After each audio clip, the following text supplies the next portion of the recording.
Holodrive is the perfect example of how concepts and influences from a lot of different genres can come together into one cohesive, fluid, and entertaining package. While it does feel like there could be more to the game, it over-delivers where it counts.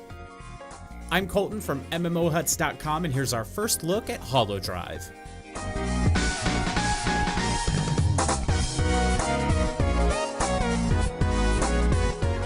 Holodrive is a 2D arena shooter that borrows elements from a ton of different places to create something truly unique. You control your dummy across 3 different game modes and a bunch of varied and fun maps as you blast your way to victory. Visually, Holodrive stays in its lane. The models are crisp and look great in motion. The backgrounds and maps fit the game's theme, and the vibrant but slightly muted neon colors of the stages blend nicely with the particle and bullet effects of the guns. The design is silly and cartoonish, and it just works. Gameplay is simple.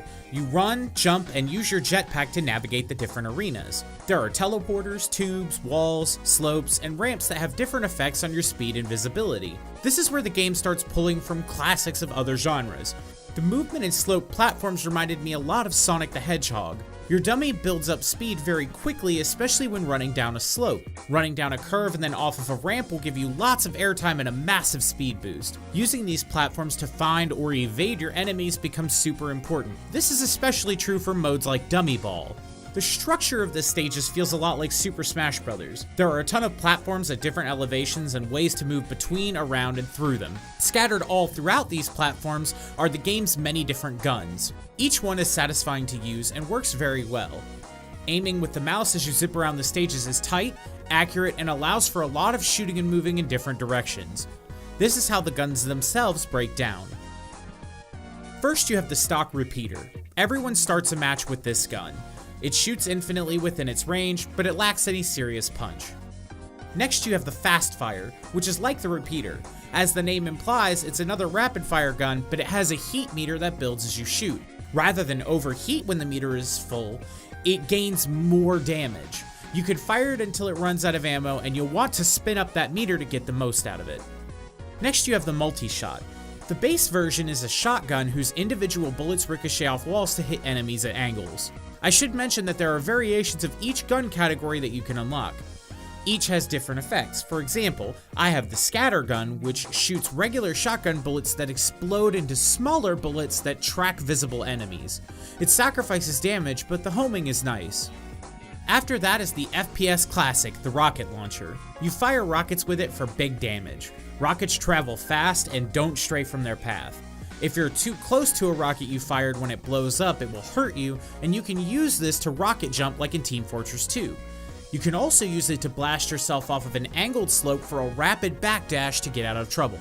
The continuous guns do damage over time.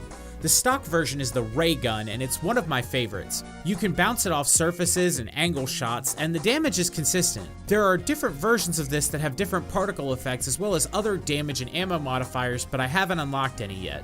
There's also a grenade launcher that works just like you'd expect.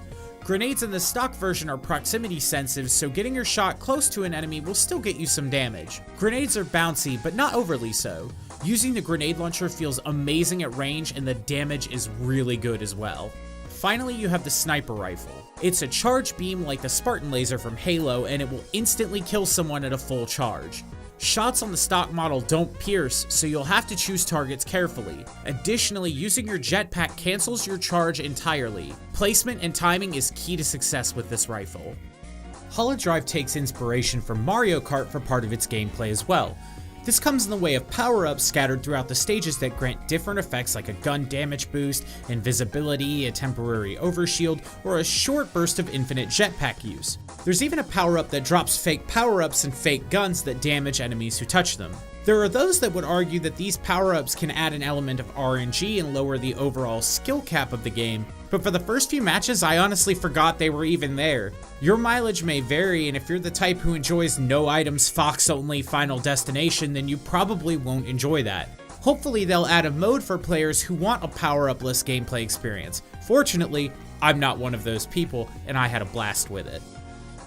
Holodrive has 3 game modes, but despite a week of trying, I was only ever put in 2 of them. The first is Team Deathmatch. That doesn't warrant an explanation. The other mode I played does though, and it's called Dummy Ball. You and your teammates fight for control of an adorable robot chicken, no, not that one, and you try to carry it to the enemy's goal and throw it in. You can't shoot while you have the chicken, so your ability to dodge and use the game's terrain to your advantage is essential. The character customization in the game is nice and completely ridiculous. The robot has item slots for a hat, separate head accessory like glasses or a beard, a top, and in some cases pants. There are a ton of options for you to unlock, and you can mix and match stuff from any set you like with anything else. There's even LaForge's visor from Star Trek The Next Generation and a Dragon Ball Z Scouter. The default accent color of your robot is blue, but you can unlock replacement colors as well as all the game's cosmetic items and alternate weapons through holo packs. Holo packs are the game's loot boxes.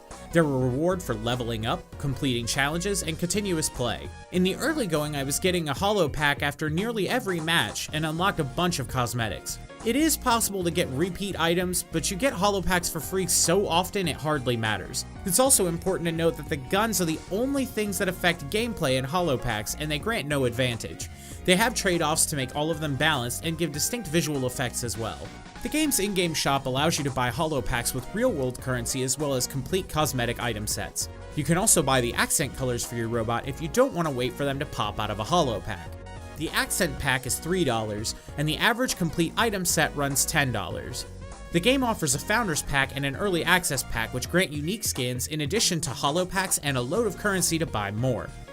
The Early Access Pack gives you 2 skins, one of which is the Scout from Team Fortress 2, as well as currency and packs. This pack costs $10.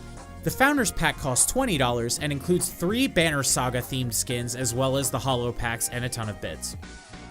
Holodrive does have its flaws, but most of them stem from the currently small and growing player base. Matchmaking never took long, but I was frequently repaired in matches with the same people as the last game I was in. The matchmaking also seems to favor team deathmatch over any other mode. To its credit, the game includes a matchmaking modifier in your profile settings to discourage the game from placing you in game types you don't like and encourage it to pick the ones you do. This is an interesting take on matchmaking that keeps everyone in the same queue but still allows you to have your pick of modes. Holodrive's lack of player base may seem discouraging, but the game hasn't officially released yet. Its inherent charm, blisteringly fast and tight gameplay, and silly customization options, as well as its shorter match times make it the perfect pick-up-and-play shooter for casual and serious players alike. It's truly a blast to play, and I encourage you to go pick it up immediately. Well, that's all for today. Let me know what you think down in the comments below. Make sure you subscribe and keep it locked on MMOHuts.com for all the latest gaming news and reviews.